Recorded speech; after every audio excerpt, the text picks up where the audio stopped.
Chief justice की जानिब से कहा गया इंतखाबात इंशाअल्लाह 8 फरवरी को होंगे। अटॉर्नी जनरल ने भी 8 फरवरी को आम इंतखाबात के इनेकाद पर कोई एतराज नहीं किया है। सदर मुमलिकत और इलेक्शन कमीशन ने आम इंतखाबात के लिए पूरे मुल्क की तारीख दे दी है। हुक्मनामे के मुताबिक वफाकी हुकूमत और सूबाई हुकूमतों ने इत्तफाक किया कि इंतखाबात के इनेकाद बगैर किसी के होंगे। आपको बता रहे हैं कि इंतखाबात इंशाअल्लाह 8 फरवरी को होंगे। चीफ जस्टिस की जानिब से कहा गया है और हुक्मनामे के मुताबिक सदर मुमलिकत और इलेक्शन कमीशन ने आम इंतखाबात के लिए पूरे मुल्क की तारीख दे दी है। वफाकी हुकूमत और सूबाई हुकूमतों ने इत्तफाक किया कि इंतखाबात का इनेकाद बगैर किसी खलल के होगा। हुक्मनामे में यह भी बताया गया कि अटॉर्नी जनरल ने भी 8 फरवरी को आम इंतखाबात के इनेकाद पर कोई एतराज नहीं किया। सदर मुमलिकत और इलेक्शन कमीशन ने आम इंतखाबात के लिए पूरे मुल्क की तारीख दे दी है और इंतखाबात इंशाअल्लाह 8 फरवरी को होंगे। चीफ जस्टिस की जानिब से ये कहा गया है। आपको बता रहे हैं कि सदर मुमलिकत और इलेक्शन कमीशन ने आम इंतखाबात के लिए पूरे मुल्क की तारीख दे दी है। हुक्मनामा जारी किया गया है जिसमें कहा गया है कि वफाकी हुकूमत और सूबाई हुकूमतों ने इत्तफाक किया कि इंतखाबात का इनेकाद बगैर किसी खलल के होगा। अटॉर्नी जनरल ने भी 8 फरवरी को आम इंतखाबात के इनेकाद पर कोई एतराज जाहिर नहीं किया है, जबकि सदर मुमलिकत और इलेक्शन कमीशन ने आम इंतखाबात के लिए पूरे मुल्क की तारीख दे दी है। इस्लामाबाद से हसीब मलिक हमें आगाह करेंगे। हसीब, बताइएगा इस हुक्मनामे के मुताबिक मजीद। देखिए, बड़ी डेवलपमेंट सामने आ चुकी है। नवे रोज़ में इंतखाबात से मुतालिक ये केस था जिसके अंदर गुज़िश्ता रोज़ अदालत ने इलेक्शन कमीशन को हुक्म दिया था कि मुशावरत के लिए सदर से रब्ता करें और उसके बाद जो है वो तारीख़ का जो भी फ़ैसला होता है उसके बारे में अदालत को आगाह करें। आज हमने देखा समात का आगाज़ हुआ। समात में 2 मरतबा वक्फ़े भी हुए क्योंकि जो गुज़िश्ता रोज़ की जो मुलाकात थी, उसकी जो मुशावरत थी, उसके जो मिनट्स थे वो जो है वो नहीं आ सके थे, जिसके ऊपर अटॉर्नी जनरल ने पहली मरतबा ये कहा था कि मिनट्स अभी कुछ देर तक आ जाएंगे तो समात में वक्फा किया जाए। जिसके बाद वक्फा किया गया समात में और अदालत की जानिब से ये रिमार्क्स दिए गए थे कि रूटीन के जो केसेस हैं वो मुकम्मल हो जाएं, उसके बाद सुनते हैं। समात का दोबारा वक्फे के बाद आगाज़ हुआ। उसके ऊपर जो है जो दस्तावेज़ात थे, जो मीटिंग के मिनट्स थे वो अदालत में पेश किए गए तो उसके ऊपर सदर मुमलिकत के दस्तखत मौजूद नहीं थे, जिसके ऊपर अदालत की जानिब से ये रिमार्क्स दिए गए कि ऐवान सदर यहाँ से कितना दूर है, आप जाएँ और जाके वो दस्तखत करवा के आएँ। जिसके बाद जो है वो दस्तखत शुदा जो मिनट्स थे, जो गुज़िश्ता रोज़ मुलाकात हुई थी, मुशावरत हुई थी, उसके हवाले से वो अदालत में पेश किए गए और जो सदर मुमलिकत हैं उनके ऐवान सदर के जो सेक्रेटरी हैं, सदर मुमलिकत के हुक्म के मुताबिक जो है उनके दस्तखत करवाए गए और अदालत में पेश किए गए। जिसके बाद अदालत ने हुक्मनामा तहरीर करवाया और बाकायदा तौर पर अदालत की जानिब से ये रिमार्क्स दिए गए कि हमारा जो है दरमियान में दोनों इदारों को मिलाने का किरदार था। हम अगर तमाम इदारे अपनी अपनी जगह पर रहते हुए जो है वो काम करें तो कोई भी जो है गलती ना हो, कोई गलत ना हो, कुछ गलत ना हो।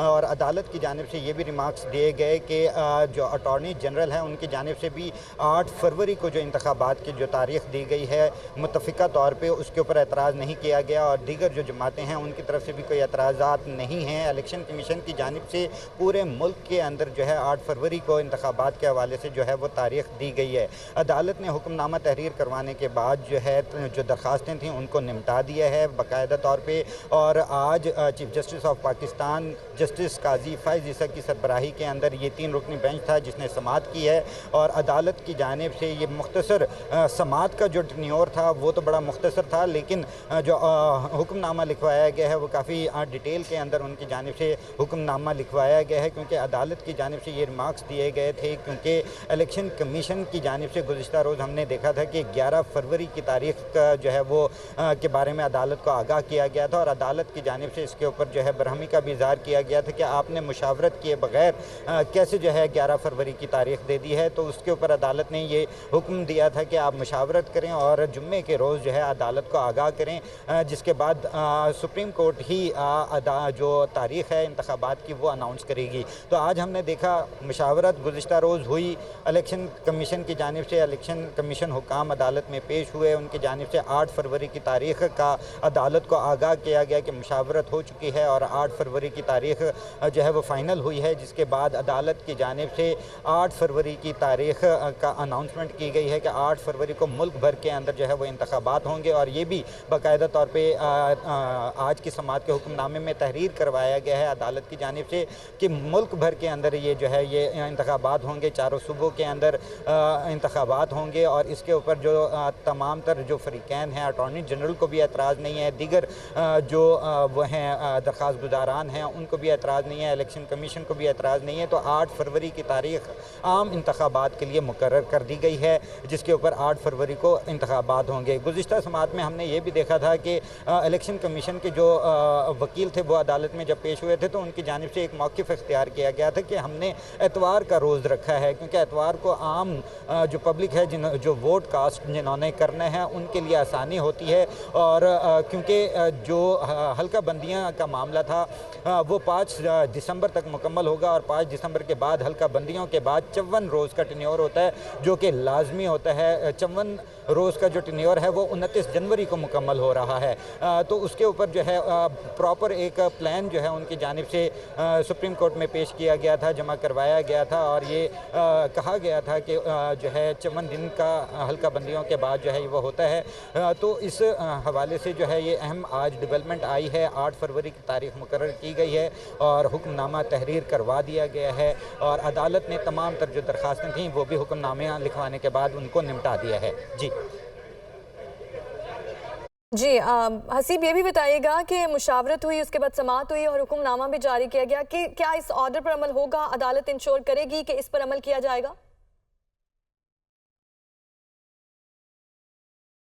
तौर पे ये हुक्मनामे में भी तहरीर करवाया है कि अदालत का काम था कि इदारों को जो है एक फ्रेम लाइन किया जाए, एक ट्रैक पे इन दोनों के अंदर जो इख्तलाफात हैं उनको ख़त्म करके जो है एक मुश्तरका तौर पे जो तारीख़ है वो अनाउंसमेंट करवाई जाए। अब ये जो इदारे हैं वो अपने अपने लाइन के अंदर अपने अपने जो इख्तियारात हैं उसके अंदर रहते हुए वो काम करेंगी। तो अदालत का ये काम नहीं है कि जो इलेक्शन जो है वो करवाए, क्योंकि ये जो आपस में जो इख्तलाफात हुए थे उसके तहत जो है ये मामला सुप्रीम कोर्ट के अंदर आया था और सुप्रीम कोर्ट की जानिब से ये जो अब भी मुशावरत का जो है हुक्म दिया गया था कि इलेक्शन कमीशन सदर मुमलिकत के पास जाए और वो मुशावरत करे, क्योंकि इलेक्शन इंतखाबात की जो तारीख़ का जो इख्तियार है वो सदर मुमलिकत के पास है, ना कि इलेक्शन कमीशन के पास है। जबकि इलेक्शन कमीशन का ये दावा था कि इलेक्शन एक्ट में जो तरमीम हुई थी 57 जो सेक्शन 57 में जो तरमीम हुई थी उसके तहत इलेक्शन कमीशन के पास इख्तियार है कि वो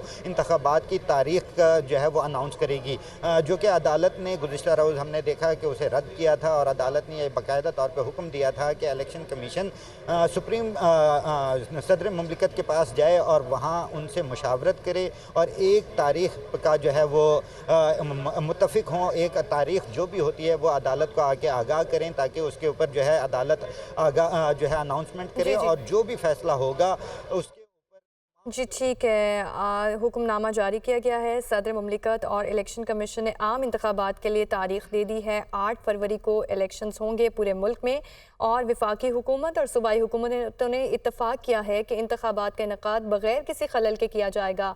अदालत ने हुक्मनामे के साथ तमाम दरख्वास्तें भी निपटा दी हैं।